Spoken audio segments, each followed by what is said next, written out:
And the basis of what I'm about to say is guided by the fact that we have been working very closely, though informally, with the National Treasury, even prior to my appointment or election as the chairman of budget.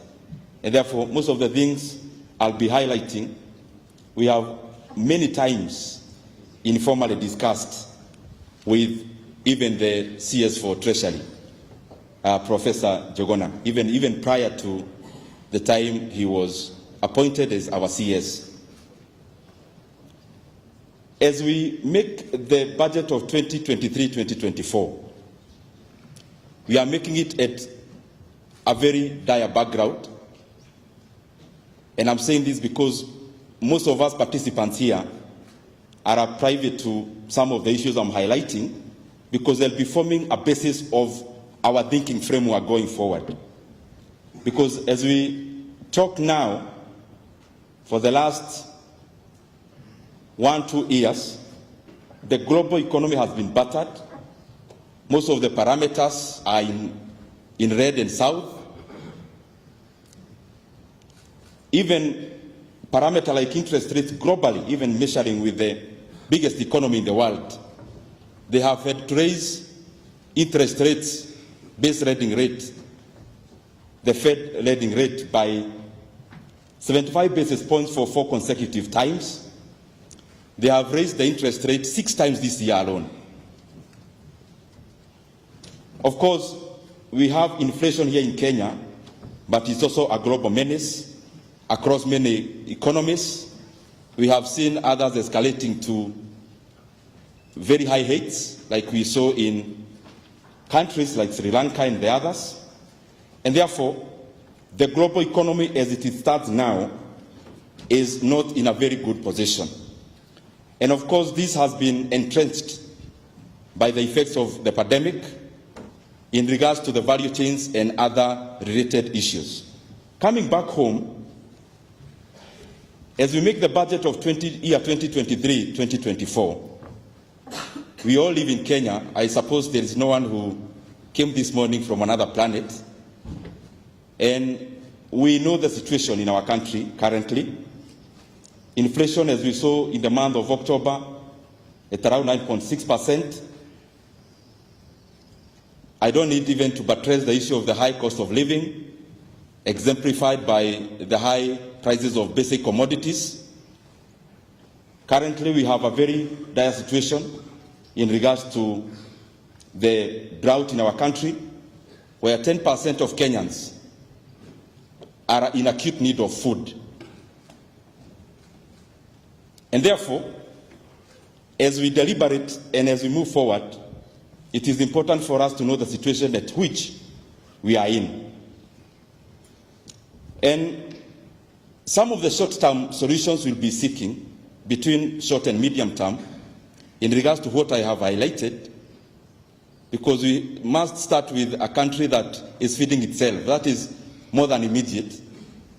I suppose we'll be looking at incentivizing the sectors that will help us feed our population. And I mean agriculture, we are already doing it in terms of incentivizing our inputs in agriculture, specifically fertilizer, certified seed, pesticides, and other inputs, because this will be a component of what we have come here to do this morning going forward. And Professor, I'm sure we have had this discussion for many times. When we talk about high prices of basic commodities, whether it is a monetary or a physical issue or a problem. And I am very persuaded that the high cost of living that we have in our country, we may attempt to solve them using monetary tools. But I don't think the basis of the problem is monetary in nature. I think it's physical.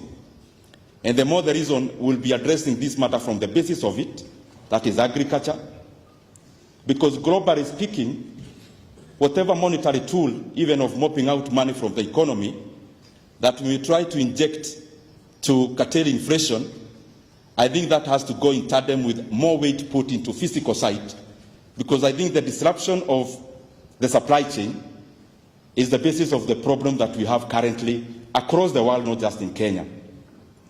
And of course, that has been, we have put fuel into fire through the disruptions that are there in even Europe, countries that account for a lot in terms of food supplies of the world. And this reminds us that even as we make the budget, we have to think about our internal supply chains in regards to food, because I don't think we can continue over-relying on imports in regards to feeding our population. Of course, even in regards to the physical side of agriculture also, because that is the immediate problem that we have, we'll be looking at moving away from rain-fed agriculture to irrigation and mechanization, so that we can rely more on our brain more than nature.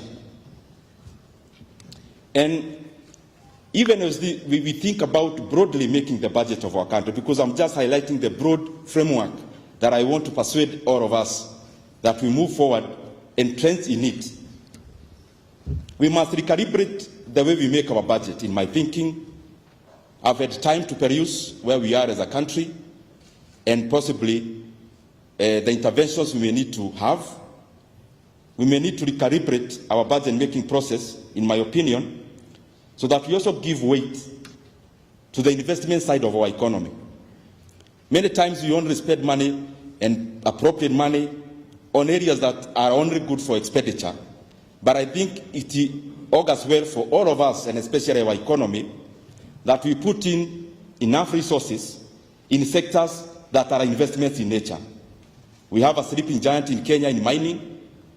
I am sure mining can, if we give it enough resources, can be able to take a great proportion in filling our national basket in regards to money. Agriculture, I've talked about it, tourism, any sector that when you put $1, you invest in terms of the country and the economy. I am sure we'll be looking at those sectors so that we spur those areas that are investment in nature. I don't need to say too much about industrialization. It is almost a banality, because in every sector, like in every forum like this, we talk about industrialization. But I'm sure we'll do it through action. That our country, the best multiplier that we have in our economy is industry. And we must invest in it deliberately, so that we can multiply the resources that we have and be able to put our economy in the right pedestal. And as I talk about this, there is a country I always like referring to, because there is nothing new invented in this world. We learn from each other, peer to peer. Others are higher than us. We must learn from them. As we talk about industry, our focus is in the hustler nation at empowering the people at the lower level, and especially those who can be made the agents of our economy, active agents rather than passive, but putting deliberate effort in growing those at a lower cadre. I believe that catalyzes everyone, the middle and even the up. Because when every Kenyan is made to be active, economic-wise, they provide the market for those at the middle and those at the higher level. And I'm sure we'll be borrowing a lot, even from South Korea, where we can have the lower levels becoming suppliers of the middle, graduating upwards. The chaebols in South Korea is a good example, where we have a few organized companies that also do so well within the economy. But the basis of this was not just sporadic, it was deliberate. The government put in policy in it in the 1960s, coming up to 1979, and I believe we are at a situation where we can also direct policy to be able to spur the economy, and especially specifically going to the micro in terms of the company that you are dealing with. If you study our friends from China, a few years ago they came up with Made in China 2025, and I think they have been able to achieve the bulk of it. I'm just trying to buttress that as we sit here, we have the men and ladies who can put their brain into works so that even as we make the budget, we direct the resources to where they are needed in the growth of our economy. Other countries have done it. I am sure we will also do it. The issue of the national debt, you must have heard we have come up with a decision that we must cut on the appetite of borrowing, and especially local that clouds out our business people. We'll be tabling our supplementary budget soon, and you know for sure, I'm sure most of you have been consulted. We'll be trying to save around 300 billion Kenya shillings, most of which would have borrowed locally. Because I've heard there before, majority of the people defending the issue of borrowing and talking about other countries borrow. Yes, they borrow. Even the biggest economy in the world have borrowed more than us. We like citing Japan when we want to increase our appetite for borrowing. But even as we talk about that, because it is a component, we must look at the issues around borrowing, majorly around cost. We cannot compare the cost of our borrowing and the cost of the other countries' borrowing, and especially the ones that we cite.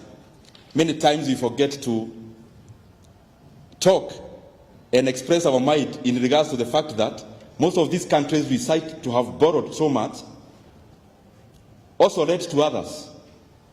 The country that is highest indebted at around to 50% debt to GDP ratio is also the highest led to the US, for example. I don't think we have that luxury as a country. I don't think we led to many, and therefore we have to look at it critically. I don't want to talk much because CS will be going for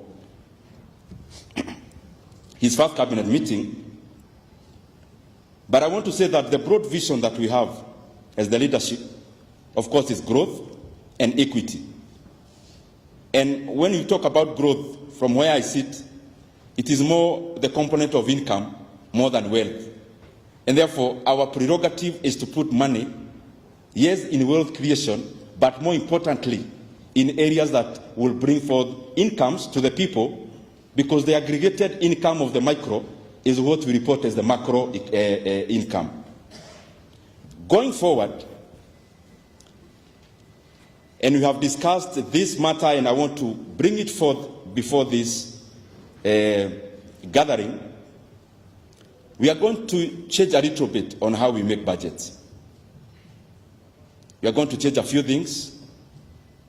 We have been a bit lazy, in my opinion, where we only do incremental budgeting. We look at last year's budget, then we increase we put in a percentage.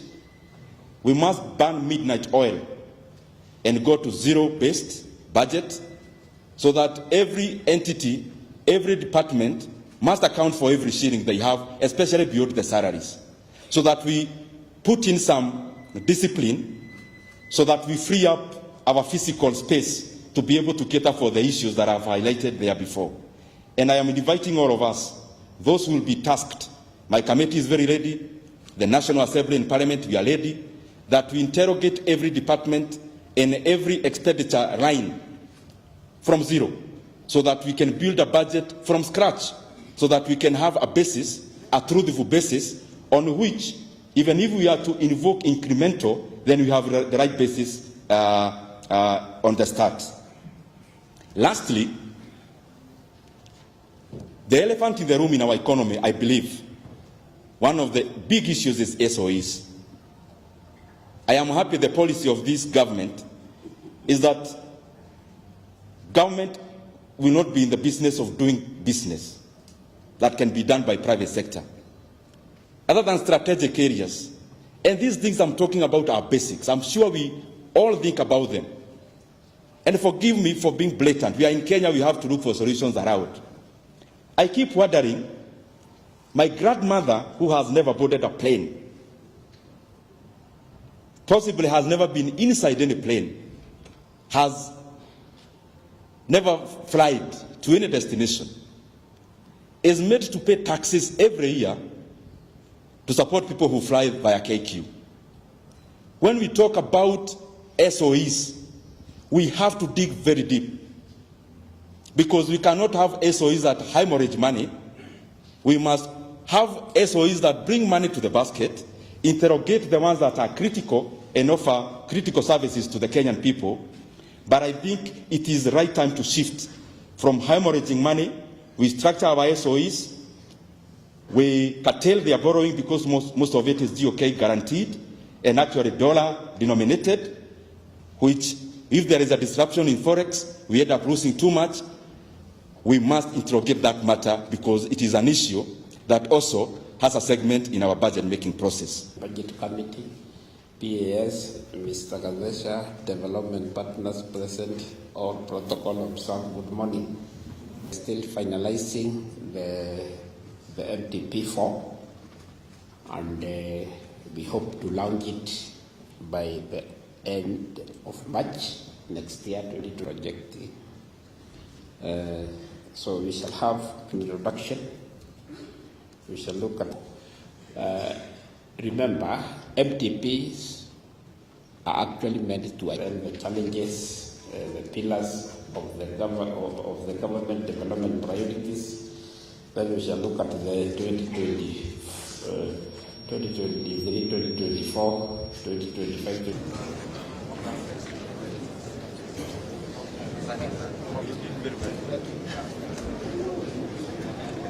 Director, yes. I was sleeping. I was over. Hi.